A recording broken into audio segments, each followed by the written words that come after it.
கர்த்தரும் இரட்சகருமாகிய இயேசு கிறிஸ்துவின் நாமத்தினாலே இந்த காலை வேளையிலே உங்களை அன்போடு விட வாழ்த்துகிறேன். உங்களுக்கு கிருபையும் தேவ சமாதானமும் உண்டாவதாக. புதன்கிழமை காலை தோறும்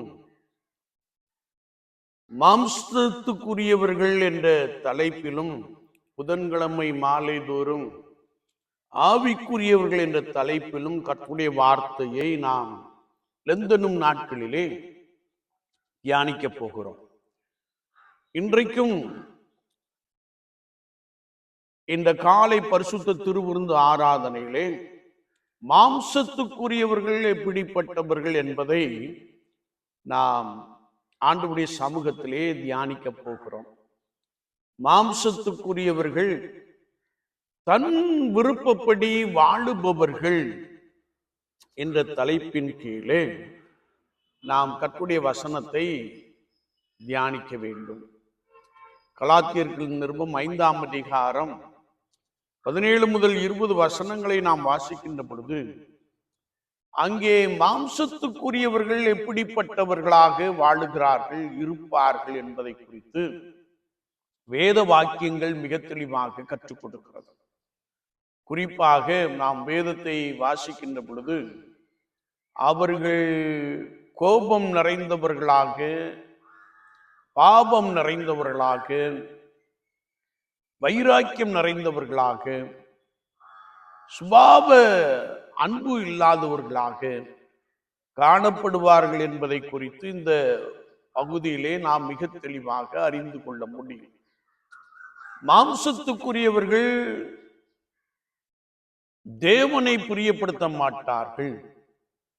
மாம்ச சிந்தை மரணம் என்று நாம் ரோமாபுரியார் நிருபம் 8ஆம் அதிகாரத்திலே மிக தெளிவாக அறிந்து கொள்ள முடியும்.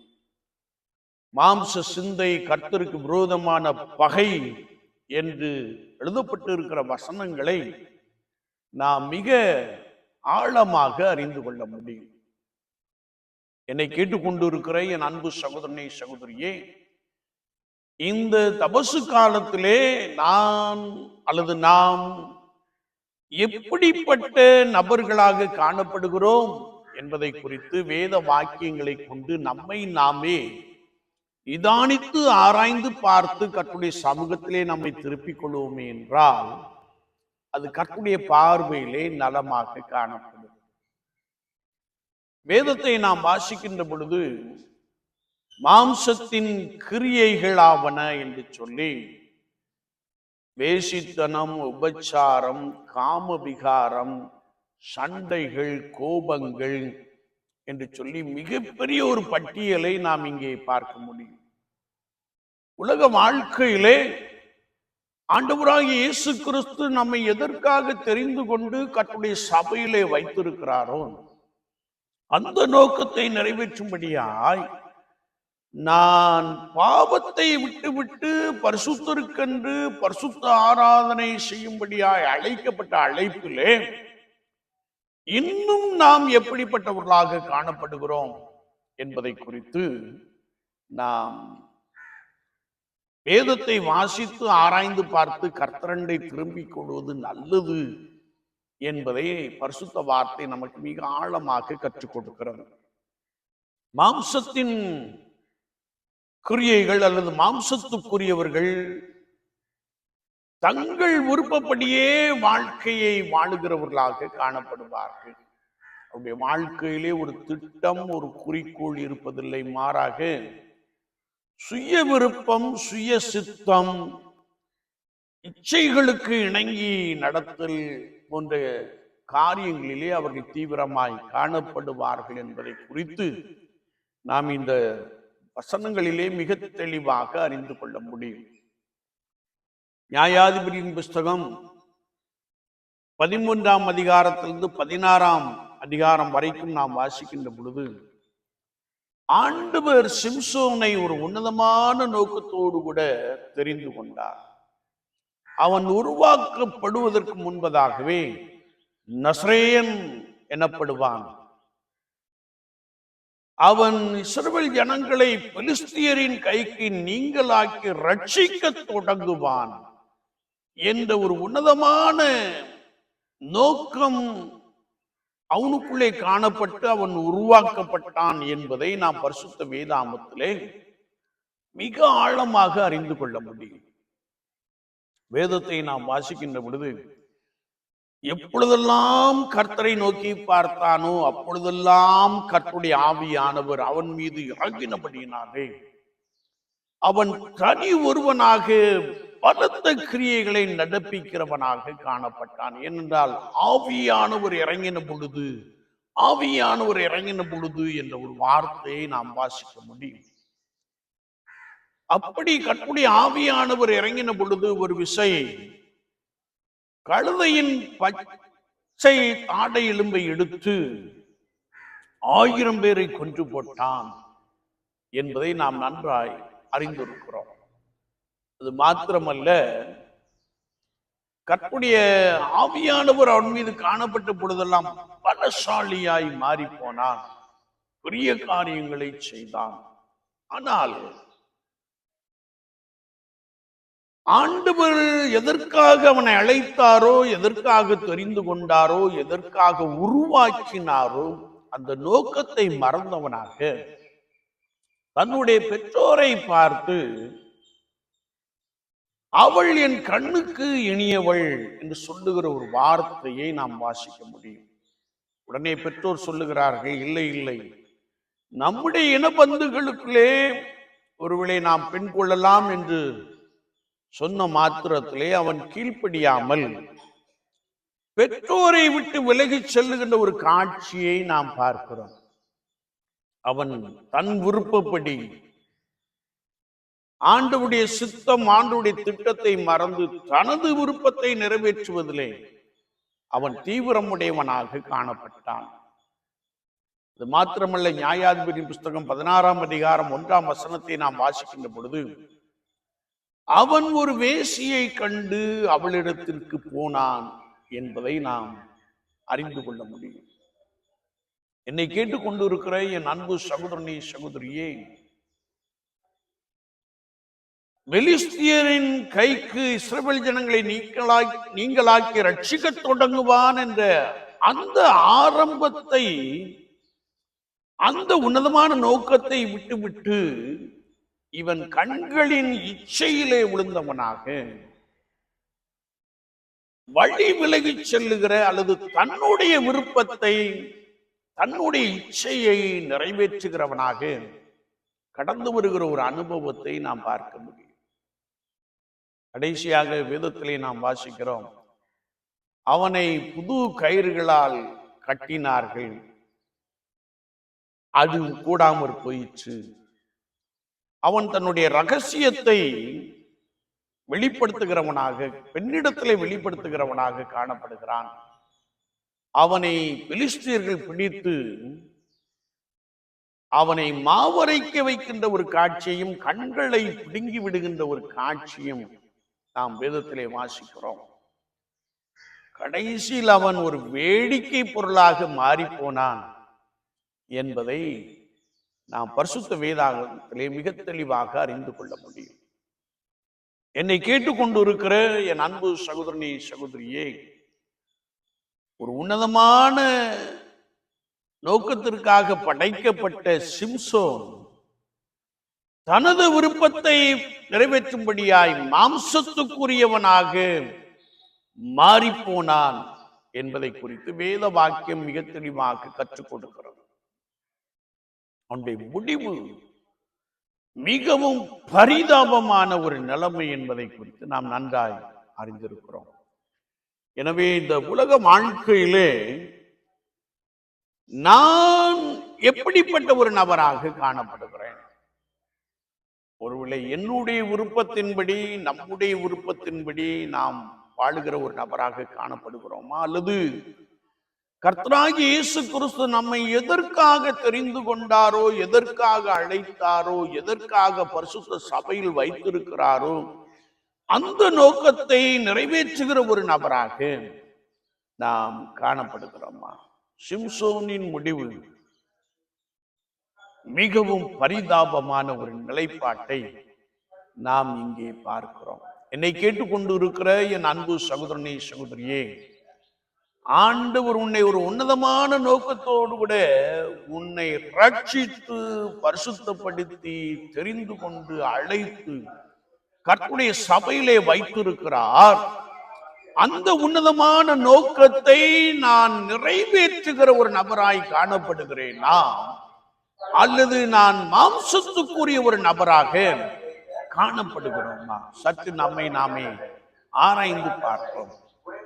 நாம் மாம்சத்துக்குரியவர்களாய் காணப்படுவோமே என்றால், ஆண்டவர் எதற்காக நம்மை அழைத்தாரோ, எதற்காக நம்மை பிடித்தாரோ, அந்த நோக்கம் நம்மிலே நிறைவேறாதபடிக்கு நான் உலகத்தோடு கூட மடிந்து போகிற ஒரு நபராக காணப்படுவோம் என்பதை குறித்து இந்த நிகழ்வானது நமக்கு தெளிவாக கற்றுக் கொடுக்கிறது. எனவேதான் மாம்ச சிந்தை தேவனுக்கு விரோதமான பகை, மாம்ச சிந்தையோ மரணம் என்று எழுதப்பட்டிருக்கிறது. இன்னொரு காரியத்தை நாம் பார்க்கின்ற பொழுது, நான் ஆவிக்குரிய ஒரு நபராக காணப்படுகிறேனா? ஆவிக்குரியவர்கள் பரிசுத்த ஆவியானவரால் நடத்தப்படுகின்ற ஒரு அனுபவத்தை உடையவர்கள் என்பதை ரோமர் 8ஆம் அதிகாரத்திலே நாம் மிக தெளிவாக அறிந்து கொள்ள முடியும். கிறிஸ்துவின் ஆவி இல்லாதவன் அவருடையவன் அல்ல என்பதை 9ஆம் வசனத்திலே நாம் மிக தெளிவாக அறிந்து கொள்கிறோம். பின்பகுதியிலே நாம் வாசிக்கின்ற பொழுது, எவர்கள் தேவனுடைய ஆவியினாலே நடத்தப்படுகிறார்களோ அவர்கள் தேவனுடைய புத்திரர் எண்ணப்படுவார்கள் என்பதை குறித்து வேத வாக்கியங்கள் மிக தெளிவாக கற்றுக் கொடுக்கிறது. ஒரு கர்த்தருடைய விசுவாசி பரிசுத்த ஆவியானவரால் ஆட்கொள்ளப்பட்டு பரிசுத்த ஆவியானவரால் நடத்தப்படுகின்ற ஒரு உன்னதமான கிருபையை பெற்றவர்களாக இருக்க வேண்டும் என்பதை குறித்து வேத வசனம் மிக ஆழமாக கற்றுக் கொடுக்கிறது. ஆண்டவர் நமக்கு போதித்து நடத்துகின்ற ஒரு சிறந்த ஒரு அனுபவம். ஆவியானவர் நம்மை அவருக்குள்ளாக ஆழமாய் நடத்துகிற ஒரு அனுபவம். இதை குறித்து நாம் அப்போஸ்தலர் 8ஆம் அதிகாரத்திலே வாசிக்கின்ற பொழுது, பிலிப்பு மந்திரி சம்பவத்தை நாம் அங்கே வாசிக்கிறோம். 26ஆம் வசனம் முதல் 40ஆம் வசனம் வரைக்கும் அங்கே ஆவியானவர் பிலிப்பை கொண்டு போனார் என்ற ஒரு வார்த்தையை நாம் வாசிக்க முடியும். நீ அந்த ரதத்தோடே போய் சேர்ந்து கொள் என்று சொல்லுகிற ஒரு அனுபவம். அங்கே ஏசாயா தீர்க்கதரிசியின் ஆகமத்தை மந்திரியானவர் வாசித்துக் கொண்டிருக்கிறார். இந்த பிலிப்பு அந்த ரதத்தோடு கூட சேர்ந்து, நீர் வாசிக்கிறது என்னதென்று உமக்கு தெரிகிறதா என்று கேட்கிற கேள்வியையும், இயேசு கிறிஸ்து சிலுவையிலே பட்ட பாடுகளை குறித்து விளக்கி சொல்லுகின்ற ஒரு அனுபவமும், முடிவிலே அந்த மந்திரி ரட்சிக்கப்பட்டு தண்ணீரை விளக்கலாமா என்று சொல்லி ரதத்தை விட்டு இறங்கி ஞானஸ்நானம் பெற்றுக் கொள்ளுகிற ஒரு உன்னதமான அனுபவத்தை நாம் பார்க்க முடியும். அதன் பின்பு ஆவியானவர் பிலிப்பை கொண்டு போனார் என்ற ஒரு வசனத்தை நாம் வாசிக்கிறோம். என்னை கேட்டுக்கொண்டிருக்கிற என் அன்பு சகோதரனே, சகோதரியே, எவர்கள் தேவனுடைய ஆவியினாலே நடத்தப்படுகிறார்களோ, ஒரு மனிதனை ரட்சிக்கும்படியாய் தேவ ஆவியானவர் இன்னொரு தேவ மனிதனோடு கூட பேசி வழி நடத்துகின்ற ஒரு உன்னதமான ஒரு கிருபையை நாம் இங்கே கண்டுகொள்ள முடியும். என்னோடு கூட அடாட்சபுரத்திலே பிராமின் வகுப்பை சேர்ந்த ஒரு சகோதரன் ஊழியத்திற்காக கடந்து வந்திருந்தார். நான் ரட்சிக்கப்பட்டு இருக்கிறேன், நான் பூசாரியாக காணப்பட்டேன், இயேசு கிறிஸ்து என்னை ரட்சித்திருக்கிறார், ஏதாயிலும் ஊழியம் உண்டா என்று கேட்டு வந்தார். சபை ஊழியராக அவரை பணி செய்யும்படியாக நாங்கள் கேட்டுக்கொண்டோம். அவர் பணி செய்து கொண்டே இருந்தார், செபித்துக் கொண்டே இருப்பார். திடீரென்று ஆவியானவர் என்னை பக்கத்தில் உள்ள கிராமத்திற்கு ஒரு வீட்டிற்கு செல்லுகிறார் என்று சொல்லுவார். அங்கே போய் அவர்களுடைய சூழ்நிலைகளை பரிசுத்த ஆவியானவர் வெளிப்படுத்தி காண்பித்தபடினாலே அவர்களோடு கூட பேசி அவர்களை கர்த்தராகிய இயேசு கிறிஸ்துவுக்குள்ளே பலமாய் நடத்தி விடுகிற ஒரு உன்னதமான அனுபவத்தை கொண்ட தேவ மனிதனாக காணப்பட்டார். இன்றைக்கும் அவர் மதுரையிலே ஒரு தனி ஊழியத்தை ஏற்படுத்தி அநேக ஜனங்களுக்கு சுவிசேஷத்தை சொல்லிக் கொண்டே வருகிறார். ஏன் இதை சொல்லுகிறேன் என்றால், தேவ ஆவியானவரால் ஆளப்பட்டு நாம் நடக்கின்ற பொழுது நமக்குள்ளே அனுதின ஜீவியத்திலே ஆவிக்குரிய உன்னதமான அனுபவங்களை நாம் பெற்றுக்கொள்ள முடியும். அது மாத்திரமல்ல, 1 ராஜாக்கள் 17ஆம் அதிகாரத்திலே நாம் சிறு வயது முதல் அறிந்த ஒரு சம்பவம், கோலியாத் தாவீது. இந்த சம்பவத்தை நாம் பார்க்கிறோம். கோலியாத்துக்கு முன்பதாக நன்றாய் பயிற்சி பெற்ற இஸ்ரவேலின் சேனை நின்று கொண்டிருக்கிறது. கோலியாத்தை பார்த்த மாத்திரத்திலே நடுங்கி பிரமுதிகிட்டு ஓடுகின்ற ஒரு காட்சியை நாம் பார்க்க முடியும். இஸ்ரவேலின் சேனை அங்கே தன்னுடைய சகோதரர்களை பார்க்கும்படியாய் வந்த தாவீது மீது கர்த்தருடைய ஆவியானவர் இருந்தபடினாலே அவன் இஸ்ரவேலின் தேவனையும் இஸ்ரவேலின் தேவனுடைய சேனையும் நிந்தித்த அந்த வார்த்தைகளை கேட்டு, நீ நிந்திக்கிற இஸ்ரவேலின் தேவனாகிய கர்த்தருடைய நாமத்தினாலே உன்னிடத்திலே வருகிறேன் என்று சொல்லி ஒரே ஒரு கல்லை கொண்டு, கூழாங்கற்களை கொண்டு நெற்றியில் பட வீழ்த்தி அவனுடைய தலையை எடுத்தான் என்பதை நாம் நன்றாய் அறிந்திருக்கிறோம். ஒரு முழு சேனை பயந்து நடுங்கிக் கொண்டிருந்த காட்சி. ஆனால் கர்த்தரால் அபிஷேகிக்கப்பட்ட தாவீது துணிந்து சென்று வெற்றி பெறுகின்ற ஒரு காட்சியை குறித்து வேத வாக்கியங்கள் மிக தெளிவாக கற்றுக் கொடுக்கிறது. என்னை கேட்டுக்கொண்டிருக்கிற என் அன்பு சகோதரனே, சகோதரியே, ஆவிக்குரியவர்கள் எப்பொழுதையும் கர்த்தராகிய இயேசு கிறிஸ்துவை முன்னிறுத்தி செயல்படுகிறவர்களாக காணப்படுவார்கள். ஆவிக்குரியவர்கள் கர்த்தருடைய ஒத்தாசையை நாடுகிறவர்களாக காணப்படுவார்கள். ஆவிக்குரியவர்கள் அனுதின வாழ்க்கையிலே தேவனை பிரியப்படுத்துகிற அனுபவம் நிறைந்தவர்களாக காணப்படுவார்கள். அப்போஸ்தலர் 2ஆம் அதிகாரத்தை நாம் வாசிக்கின்ற பொழுது அங்கே பரிசுத்த ஆவியானவர் ஆதி திருச்சபையிலே ஊற்றப்பட்டார். அவர்கள் எல்லாரும், விசுவாசிகள் எல்லாரும் ஒரே இருதயம், ஒரே மனம் உடையவர்களாக காணப்பட்டார்கள். அவர்களுக்குள்ளே ஒரே சிந்தை காணப்பட்டது. கிறிஸ்துவின் சிந்தையே அவர்களுக்குள்ளே காணப்பட்டது. அவர்கள் தேவாலயத்திற்கு ஒரு மனதோடு கூட கடந்து சென்றார்கள். தேவனை அனுதினமும் துதித்தார்கள். ரட்சிக்கப்படுகிற ஜனங்களை கர்த்தர் அனுதினமும் சபையிலே சேர்த்து கொண்டு வந்தார் என்ற வார்த்தையை நாம் மிக தெளிவாக அறிந்திருக்கிறோம்.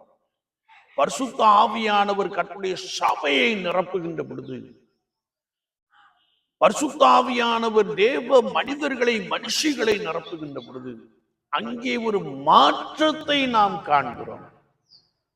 ஏனென்றால் அவர்கள் கர்த்தராகிய இயேசு கிறிஸ்துவை முன்னிறுத்தி தங்களை எதற்காக அழைத்தாரோ, எதற்காக பிடித்தாரோ அந்த நோக்கம் நிறைவேறும்படியாய் ஆவிக்குரிய உன்னதமான அனுபவங்களை பெற்றவர்களாக காணப்படுகிறார்கள். என்னை கேட்டுக்கொண்டிருக்கிற என் அன்பு சகோதரனே, சகோதரியே, விசுவாச வாழ்க்கையிலே நான் மாம்சத்துக்குரிய ஒரு நபராய் காணப்படுகிறேனா, ஆவிக்குரிய ஒரு நபராக காணப்படுகிறேனா?